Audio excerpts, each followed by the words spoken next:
Mexico में एक बहुत ही रहस्यमयी जगह है जिसका नाम है द जोन ऑफ साइलेंस। अब क्या खास है इस जगह में, मैं आपको बताता हूं। यहां पर घड़ियों की सुइयां अचानक से रुक जाती है, रेडियो के सिग्नल काम करना बंद कर देते हैं, कंपास की सुई चारों तरफ घूमने लगती है और आपके मोबाइल के सिग्नल वो भी पूरी तरह से ठप पड़ जाते हैं, यानी कि पूरा का पूरा कम्युनिकेशन एकदम ठप।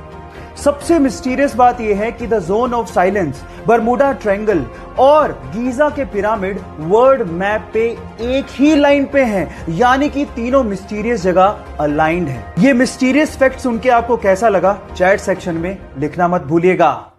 अगर आपको भी ये लगता है कि ऑर्गेनिक फूड पेस्टिसाइड फ्री होते हैं और उसकी वजह से वो ज्यादा हेल्दी होते हैं और नॉर्मल फूड इतने ज्यादा हेल्दी नहीं होते as compare to organic food, तो आप लोग गलत सोचते हैं। मैं आपको आपकी जानकारी के लिए बता दूं कि नॉर्मल फूड और ऑर्गेनिक फूड दोनों में इक्वल अमाउंट ऑफ न्यूट्रिशंस होते हैं। जी हां, और दोनों में पेस्टिसाइड भी यूज होते हैं। तो दोनों में फर्क क्या है? दोनों में फर्क सिर्फ इतना है कि ऑर्गेनिक फूड में जो पेस्टिसाइड यूज किया जाता है वो नेचुरल होता है, ह्यूमन मेड नहीं होता। इनफैक्ट अगर आप नॉर्मल सब्जियों को भी उतनी शिद्दत से धो के पका के खाओगे तो वो उतने ही हेल्दी होते हैं जितने की ऑर्गेनिक फूड होते हैं।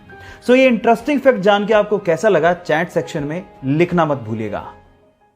आप लोगों ने लाइफ इंश्योरेंस, हेल्थ इंश्योरेंस और ऐसी बहुत सारी इंश्योरेंस पॉलिसीज के बारे में सुना होगा। जब आपको इन चीजों में नुकसान हो जाए तो आप कंपनी से क्लेम कर सकते हैं और वो आपको बदले में पैसा देती है। लेकिन क्या हो अगर कोई एलियन आपको नुकसान पहुंचा दे? क्या इसके लिए कोई इंश्योरेंस पॉलिसी के बारे में आपने कभी सुना है? शायद कभी नहीं सुना होगा। लेकिन यूएस के फ्लोरिडा में एक एजेंसी ऐसी है जो एलियन एब्डक्शन पॉलिसी प्रोवाइड करती है और वो भी मात्र $20 में।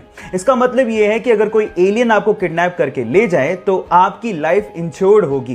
पहली शर्त यह है कि अगर आप इसको क्लेम करना चाहते हैं तो आपका किडनैपिंग के बाद अर्थ पे होना जरूरी है। और दूसरी शर्त सुन के आप शायद हैरान रह जाएंगे।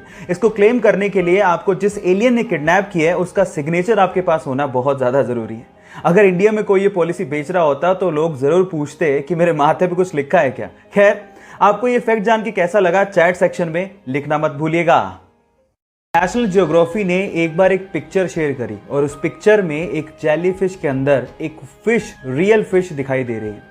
और ये पिक्चर एक्चुअली एक ऑस्ट्रेलियन फोटोग्राफर ने खींची थी। अच्छे से जांच करने पर पता लगा कि जेलीफिश ने उस फिश को खाया नहीं था, बल्कि वो फिश अपनी मर्जी से जेलीफिश के अंदर गई थी। जी हां, अक्सर अमूमन समंदर के अंदर फिश ऐसा करती हैं, वो जेलीफिश के अंदर जाती हैं अपने आप को प्रोटेक्ट करने के लिए ताकि प्रेडेटर्स उन्हें खा नहीं लें। है ना ये अमेजिंग? और उसके अलावा वो उसकी स्पीड को भी अंदर रह के कंट्रोल करती हैं और एक व्हीकल की तरह उसे समंदर में यूज भी करती हैं। ये तो बहुत ही अमेजिंग नजारा है और ये पहली बार नेशनल ज्योग्राफी ने दिखाया था। ये इंटरेस्टिंग फैक्ट जान के आपको कैसा लगा, चैट सेक्शन में लिखना मत भूलिएगा।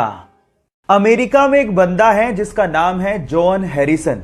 अब इस बंदे की जॉब के बारे में सुन के आप लोग हैरान रह जाओगे।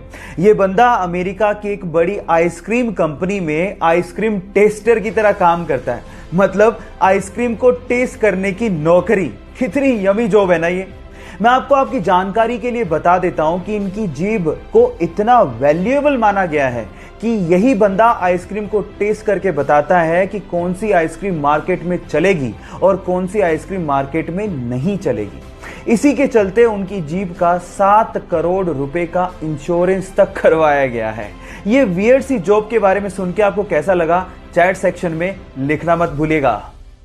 गाइज, आप लोग जीमेल तो इस्तेमाल करते होंगे, तो मैं आपको जीमेल के बारे में एक इंटरेस्टिंग चीज बताता हूं। जीमेल में ना एक कॉन्फिडेंशियल मोड होता है जिसे अगर आप ऑन करके किसी को भी मेल भेज रहे हो तो वो बंदा जिसने आपके मेल को रिसीव किया है वो ना तो कभी उसे फॉरवर्ड कर पाएगा ना ही कभी उसे प्रिंट कर पाएगा। इनफैक्ट आप अपने मेल के लिए एक एक्सपायरी डेट भी सेट कर सकते हो। मतलब ये है कि उस एक्सपायरी डेट पे वो मेल रिसीवर एंड से ऑटोमेटिकली डिलीट भी हो जाएगा। ये फैक्ट जान के आपको कैसा लगा, चैट सेक्शन में लिखना मत भूलिएगा।